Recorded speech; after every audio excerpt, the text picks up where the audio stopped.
अस्सलामुअलैकुम। बोल news headquarter में खुश आमदीद। मैं हूँ मुदस्सर इकबाल। मैं हूँ शाइस्ता शहजाद और मैं हूँ आमना अकरम। और बुलेटिन के आगाज में खबर शामिल करते हैं। आर्मी चीफ से ऐवान सनत व तिजारत के नुमाइंदा वफ़द की मुलाकात हुई है। कमर्शियल सनती तरक्की में ऐवान सनत के किरदार पर तबादला ख्याल किया गया है। ISPR के मुताबिक इस मुलाकात में इलाकाई इक्तिसादी माहौल से मुतालिक अमूर भी ज़ेर गौर आए हैं। अहमद मंसूर बोल न्यूज़ के नुमाइंदा हमारे साथ हैं, उनसे तफसीलात जानेंगे इस मुलाकात की। जी अहमद। ISPR की तरफ से ये बताया गया है कि ईवान सनत तिजारत के नुमाइंदा वफद ने आर्मी चीफ जनरल कमर जवेद बाजवा से मुलाकात की है। इस मुलाकात में कमर्शियल और सनती तरक्की में ईवान सनत तिजारत के किरदार पर तबादला ख्याल हुआ है। जो मुलाकात में इलाकाई इक़्तिसादी माहौल है और मुल्क में जो माशी सूरत हाल है उससे मुतल्लिक़ अमूर भी ज़ेर गौर आए हैं। आर्मी चीफ ने ये कहा है कि मुल्क की इक़्तिसादी तरक्की में ताजर बरादरी का अहम किरदार है और पाक फौज इस ज़िमन में ताजर बरादरी की मुकम्मल हमायत करेगी। ताकि महफूज माहौल पैदा करने के लिए कुर्बानियाँ हैं और किरदार है उसको सराहा है। और ताजरों ने ये कहा है कि बेहतर माहौल से मुल्क की इक़्तिसादी सूरत हाल बेहतर हुई है। ये जो मुलाकात हुई है आर्मी चीफ के साथ ताजर नुमाइंदों की, उसकी तफसीलात ISPR ने जारी की है। जी बहुत शुक्रिया आपका अहमद मंसूर तफसीलात के लिए। Army chief general Qamar Javed Bajwa से चीन के सफ़ीर नोंग रूम की मुलाकात हुई है। ISPR के मुताबिक मुलाकात में बाहमी दिलचस्पी के उमूर CPEC की पेशरफ्त पर बातचीत हुई। खित्ते की सिक्योरिटी सूरत हाल, खास कर अफगान अमल की पेशरफ्त से मुतालिक उमूर पर भी बातचीत की गई। आर्मी चीफ ने कोरोना के खिलाफ जंग में चीन के किरदार और वैक्सीन की फराहमी पर शुक्रिया अदा किया। पाकिस्तान अपने आयरन बरादर के साथ दोस्ताना ताल्लुकात की नहायत कदर करता है। आर्मी चीफ ने पाक चीन सिफारती ताल्लुकात के 70 साल मुकम्मल होने पर बीजिंग में एक ग्रैंड तकरीब के इनेकाद पर मुबारकबाद भी दी। और आम खबर से आपको आगाह करें कि वफाकी हुकूमत ने DGFIA वाजिद ज़िया को ओहदे से हटाकर नेशनल पुलिस ब्यूरो में तैनात कर दिया है।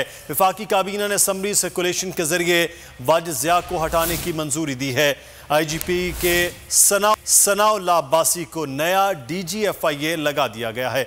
मजीद तफसीलात जानेंगे। शहबाज अहमद हमारे नुमाइंदे इस वक्त हमारे साथ मौजूद हैं। आगाह कीजिएगा मजीद क्या अपडेट्स हैं इस तकर्रुर तबादले के।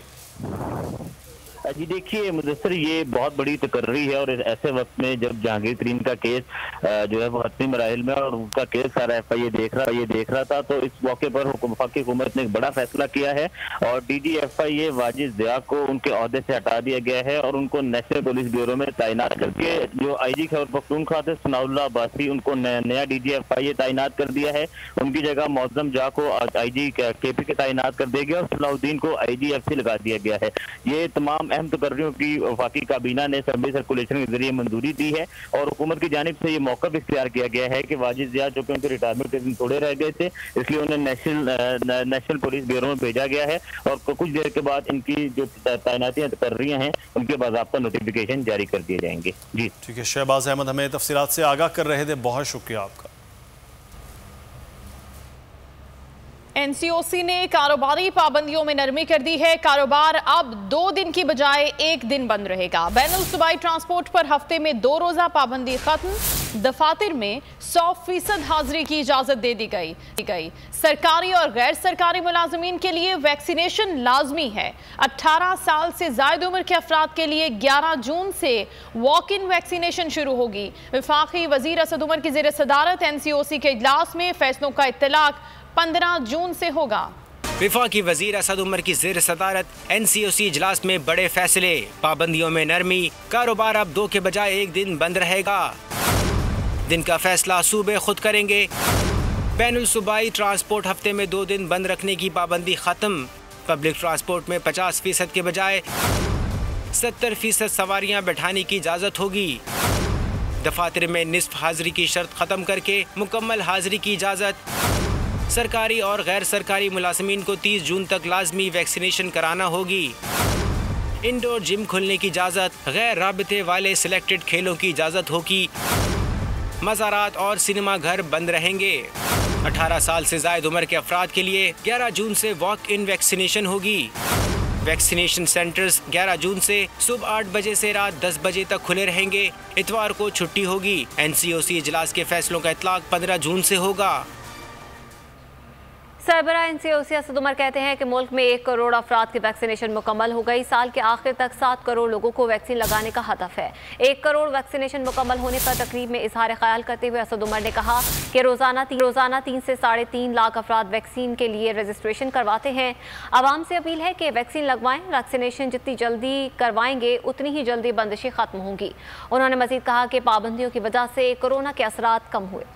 पाकिस्तान में हम अब 1 करोड़ वैक्सीन लगाने में कामयाब हो गए हैं, लेकिन हमारा हदफ जो है वो इस साल के अंदर, इस साल के आखिर तक, दिसंबर 21 तक 7 करोड़ तक पहुंचने का है। तो अभी हमारे पास अभी बहुत और मेहनत की जरूरत है। अच्छी बात यह है कि लोग जो हैं वो रोजाना की तादाद में, रोजाना की बुनियाद के ऊपर रजिस्ट्रेशन करते जा रहे हैं। तकरीबन 3 लाख 3.5 लाख हमारे पास रजिस्ट्रेशन रोजाना आती हैं, लेकिन इससे अभी हमें और बहुत ज्यादा आगे जाने की जरूरत है। तो इसलिए तमाम जो लोग देख रहे हैं सबसे ये अपील है कि जितनी तेजी से हमारी ये वैक्सीनेशन की मुहिम चलेगी उतनी ही तेजी से हमारी जो बंदिशें हैं हम उसको भी कम कर सकते हैं।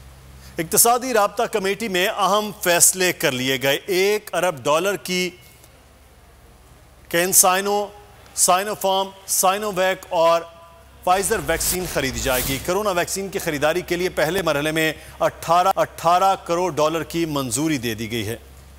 कोरोना पर काबू पाने का मिशन, बड़ी बैठक में बड़े फैसले कर लिए गए। वजीर खजाना शौकत तरीन की जेर सदारत इक्तिसादी राब्ता कमेटी का इजलास हुआ। इजलास में $1 अरब की मुख्तलिफ कोरोना वैक्सीन की खरीदारी की मंजूरी दे दी गई। पहले मरहले में खरीदारी के लिए $18 करोड़ की मंजूरी दी गई। खरीदारी के लिए रकम NDMA को दी जाएगी। ECC इजलास में दीगर अमूर पर भी अहम फैसले किए गए।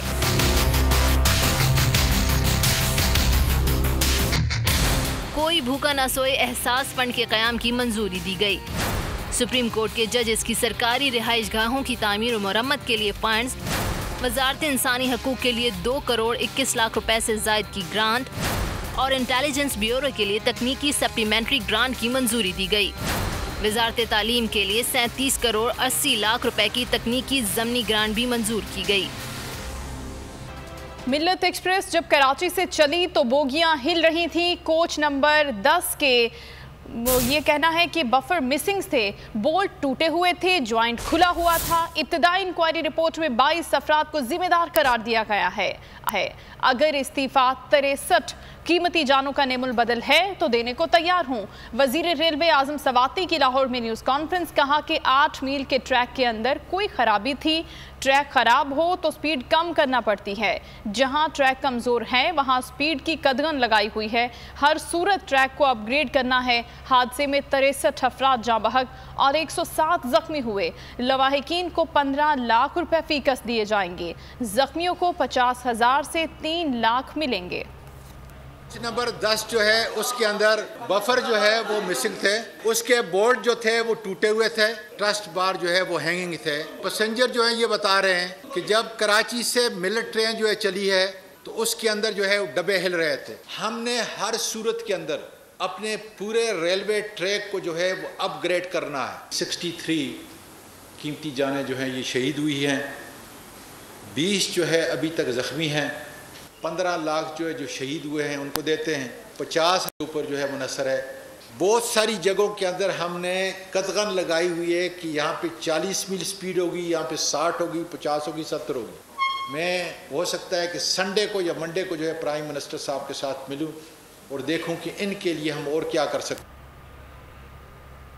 खबरों के सिलसिले को आगे बढ़ाते हैं। इस्लामाबाद शदीद गर्मी की लपेट में आ गया। बाराकहू के इलाके मलपुर में शदीद गर्मी में बिजली मुअत्तल होने के बायस गवर्नमेंट फेडरल स्कूल में 20 से ज़ायद बच्चे बेहोश हो गए। इस्लामाबाद में शदीद गर्मी का राज बरकरार है। दर्जा हरारत 43 डिग्री पर पहुंच गया। शदीद गर्म मौसम में बाराकहू में वाक़े गवर्नमेंट फेडरल स्कूल बिजली चली गई। कई घंटों तक बिजली बहाल ना हुई तो बच्चों की हालत गैर होने लगी। मौसम की हिद्दत और बिजली की बंदिश से पैदा सूरत हाल की ताब ना लाते हुए नन्हे तलबा 20 से ज़ायद बेहोश हो गए।